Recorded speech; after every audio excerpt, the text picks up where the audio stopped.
오늘 함께 읽은 본문을 중심으로 억울한 약자를 위해 악인을 징벌하소서, 억울한 약자를 위해 악인을 징벌하소서라는 제목으로 하나님 말씀 나누겠습니다. 우리가 성도로서 세상을 살아가다 보면 몸과 마음이 힘들고 지칠 때가 참으로 많습니다.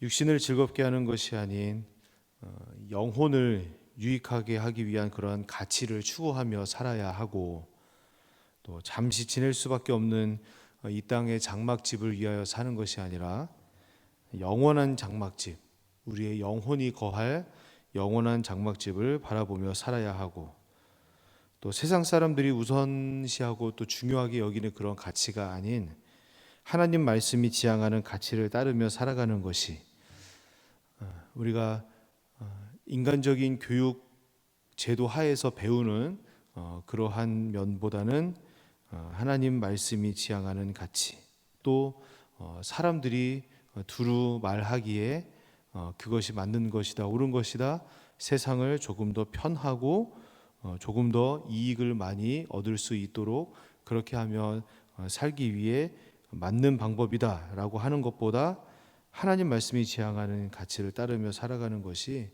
바로 우리 예수 믿는 사람들, 하나님의 백성들의 삶의 모습이어야 하기 때문이죠.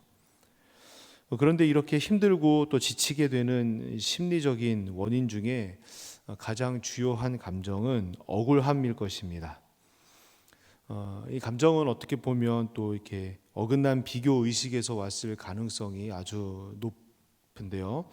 온 세상을 창조하시고 절대적인 이제 선이신 하나님의 말씀을 추구하며 살려고 하는데, 정작 내 삶은 이제 그렇지 않은 하나님의 말씀과는 정반대된 삶을 사는 그러한 사람들에 비해서 뭔가 나은 것이, 뭔가 더 괜찮아 보이는 것이 없게 느껴지기 때문입니다.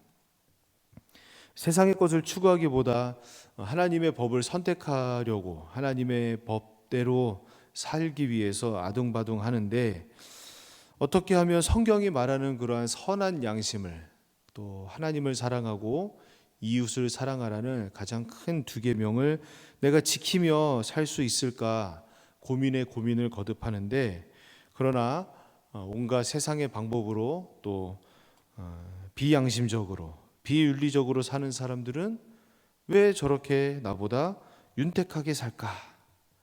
왜 저렇게 뭔가 나보다 나아 보이는 삶을 살고 있을까? 그에 비해서 나의 삶은 왜 이렇게 초라할까? 또 한편으로는 그런 것에 대해서 아무 의식 없이 생각 없이 정말 선하게 살려고 노력하는 나를 왜 세상은 계속해서 악하게 대하고 공격하는가? 오늘 우리가 함께 읽은 본문을 지은 이 시인도 그로 인한 고민이 너무 깊었습니다.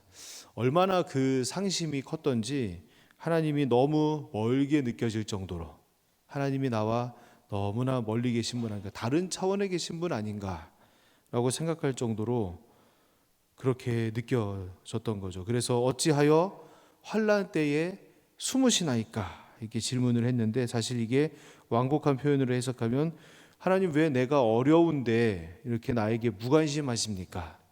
내가 정말 힘들어 죽겠는데 왜 하나님 저를 돌아보지 않으십니까? 이렇게 하나님을 향하여 크게 소리친 것이죠. 나는 이렇게 고난 중에 있고 고통 중에 있고 어렵고 힘든 가운데 있는데 이 모든 사상에, 모든 생각에 하나님이 없다 이렇게 말하고 하는 저 사람들은 정말 어떤 상황에도 견고하고 흔들리지 않고 교만하고 환난을 면하고 그물로 어려운 사람, 가련한 사람들을 마음껏 괴롭히면서 그렇게 마음껏 승승장구하며 살고 있는데, 도대체 하나님은 어디 계십니까? 왜 어려운 사람들에게 그토록 무관심하십니까? 하나님은 침묵하시는 게 하나님의 장기이십니까? 내가 지금 이렇게 어렵고 힘든데 하나님은 나를 안 도와주시고 지금 어디 계시는 겁니까? 그런데 여러분, 시인의 이 질문이, 이 외침이, 이 고통 속에서 나오는 신음이 우리가 종종 하나님을 향하여 원망하는 그러한 멘트와 좀 닮지 않았습니까? 뜻을 품고 열심히 준비하여 진행하던 일이 마음대로 되지 않을 때, 또 한숨 쉬면서 내뱉는 말, 푸념이라고도 하겠지만, 할 수 있겠지만, 그러한 우리의 입술에서 흘러나오는 말과 참으로 닮지 않았습니까?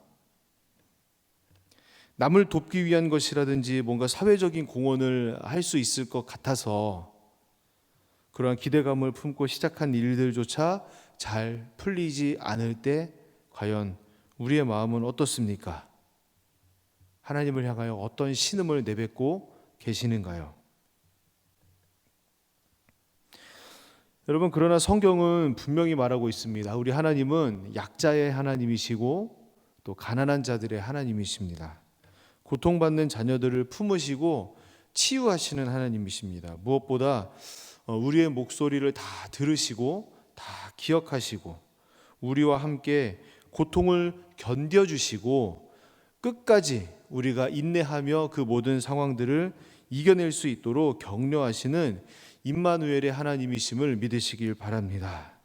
중요한 것은 사단과의 싸움, 세상 속에서 우리가 예수 믿는 사람으로서 이 선과 악의 대결의 점에 서 있는 그러한 상황들이 우리가 원하는 때에 뒤집어지는 것이 아니라는 것입니다.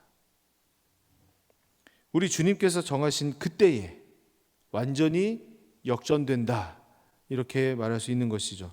그날에, 하나님께서 정하신 그날에 우리에게 상급을 주시기 위해서 하나님은 인내를 요구하시는 것이고요. 그래서 결국에는 선으로 악을 이길 수 있도록 하나님께서 그러한 요구를, 그러한 믿음을, 그러한 신앙을 우리에게 요구하시는 것입니다. 그래서 욥이 애매한 고난 가운데 있었을 때에도 끝까지 자신의 입술로 하나님을 향하여 범죄하지 않았던 그러한 삶을 살았던 것처럼 하나님은 오늘날에도 우리에게 욥과 같은 그러한 모습의 신앙생활을 이어가며 삶을 살아가기를 원하시는 줄로 믿습니다. 이 다윗도 사울에게 정말 이 억울한 상황 가운데서 쫓길 때 몇 차례나 그를 해할 수 있는 기회가 있었습니다. 그러나 사울을 향한 다윗의 마음은 계속 일관된 것을 우리가 말씀을 통해서 알 수가 있죠. 하나님이 세우신 왕을 자신이 심판할 수 없다는 것이었습니다. 그래서 하나님께서는 그 마음을 기쁘게 보시고 다윗을 향하여 내 마음에 합한 자다, 내 마음에 합한 자다, 여러 번 성경 가운데 말씀하신 것입니다.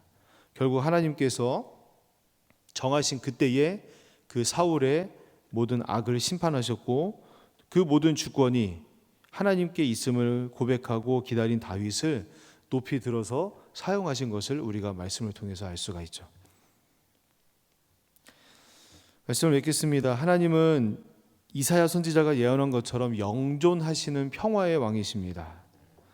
그래서 온 세상은 분명히 영원한 그분의 통치 아래 있음도 성경이 말하는 그러한 사실입니다.